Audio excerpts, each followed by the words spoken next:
લ્યો ભાભી ભગવાનની આરતી. હવે આંધળી છો, જોતી નથી કે મારી પાસે પાણીનું બેડું છે? પણ ભાભી ભગવાનની આરતીનું અપમાન. હવે જોઈ મોટી ભક્તાણીની દીકરી, તું શું મને શિખામણ દેવાની હતી? હું આ બધા પાઠ ભણીને જ બેઠી છું. શું ભણીને બેઠા છો? એ તારા બાપનું કપાર. ભદ્રા, એક પણ શબ્દ આગળ બોલીશ તો મોઢું રંગાઈ જશે. લિયો બોલ્યા, મા બાપની દબેલ ધણી, બીજું શું કરે? બેડી ઉપર હુરો. ખબરદાર ભાભી, તમે અમારા દેવતા મારા મોટા ભાઈનું અપમાન કરી રહ્યા છો. મારી આ નાનકડી બહેનને ન કહેવાના બોલ બોલી દુખી કરી રહ્યા છો. તો આ તમારી નાનકડી બેનને ખબર ન પડે કે હું પાણી ભરવા જતી હોય ત્યારે આરતી લઈને સામે આવીને ઊભા રહે? તમારે તો ઠીક છે, ઢીલા ટપકા કરીને આખા ગામમાં રખડવું અને ટંકોરી વગાડે રાખવાની. એ ઘરનો ઢેડો કરવો પડે તો ખબર પડે. મને તો કેમ જાણી મારા મા બાપ પાસેથી વેચાતી લીધી હોય. આ તમારો દીકરો હે? અરે થોભણભાઈ, ડ્રાઈવર કોણ છે? ઈટની ચોહલી જેવો, રાજાના કુંવર જેવો. ના ડ્રાઈવર સિવાય કેનો હોય? આટા થોડાક ઢીલા હોય એવું લાગે છે. અરે થોભણભાઈ, આટા તો જથ્થાબંધ છે, પણ થોડાક ભૈરાઈ ગયા છે. ઈ બધું તો ઠીક, તમારો દીકરો જોઈને મને લોટકો સારો લાગ્યો.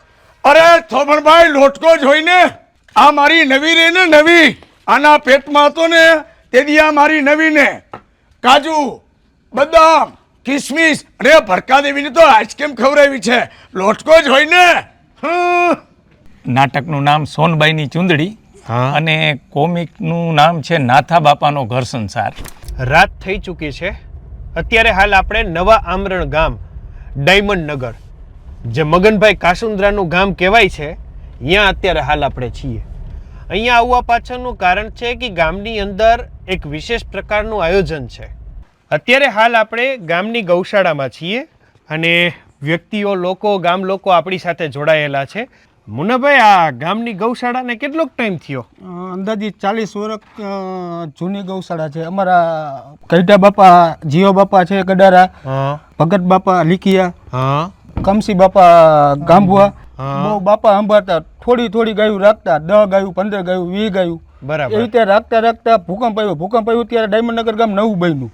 બરાબર. તો નવું ગામ બન્યું ત્યારે સંસ્થાએ જમીન લઈ દીધી. અહીંયા અત્યારે ગૌશાળા અહીંયા નવા ગામમાં લીધી. ભૂકંપ નવું ગામ કહ્યું ત્યારે જાહેર ગૌશાળા નવા ગામમાં લઈ લીધી.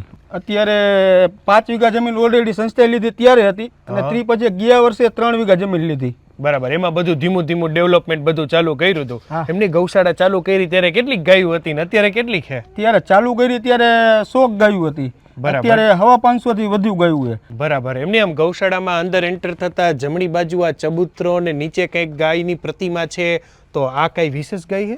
ઈ બાપા જ્યારે બાપભાઈ છે, બાપભાઈ રામપાન દ્વારા છે, બાપા એ બધા જ્યારે સંભાળતા ને ત્યારે ગાયું બહુ ઓછી ગાયું હતી. પણ હાવ ગાયું નિરાધક ગાયું હોય ને કે જે હાલી નથી શકતી કે અશક્ત હોય, એવી બધી ગાયું રાખતા ને ત્યારે આ ગા ત્યારે રહેતી. અને અહીંયા નવા ગામમાં પછી 5 વર્ષ ગાયું જીવી.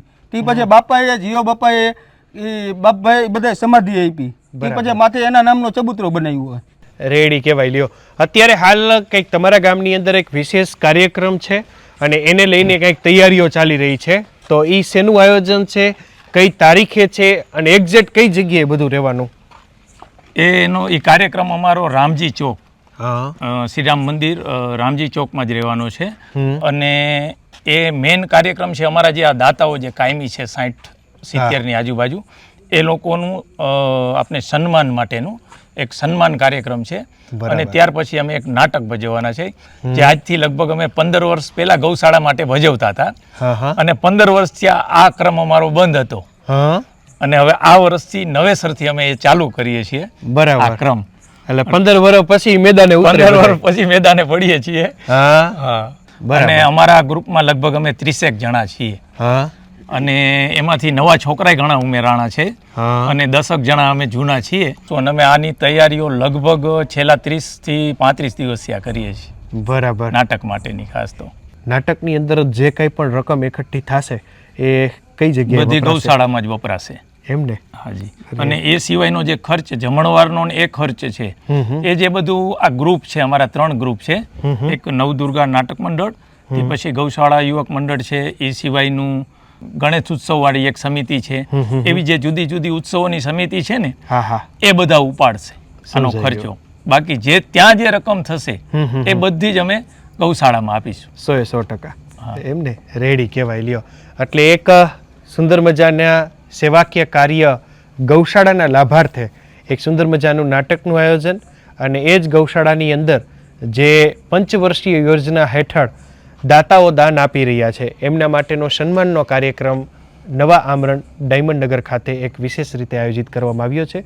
આશા છે આપ ચોક્કસ પધારશો નાટક નિહાળવા માટે પણ અને આ સન્માન કાર્યક્રમ નિહાળવા માટે પણ. થેન્ક યુ સો મચ અમારી સાથે જોડાવા માટે. તમે લોકો તમારા Facebook page, YouTube channel, Instagram ઉપર અને હું હતો તમારી સાથે રવિ બરાસરા.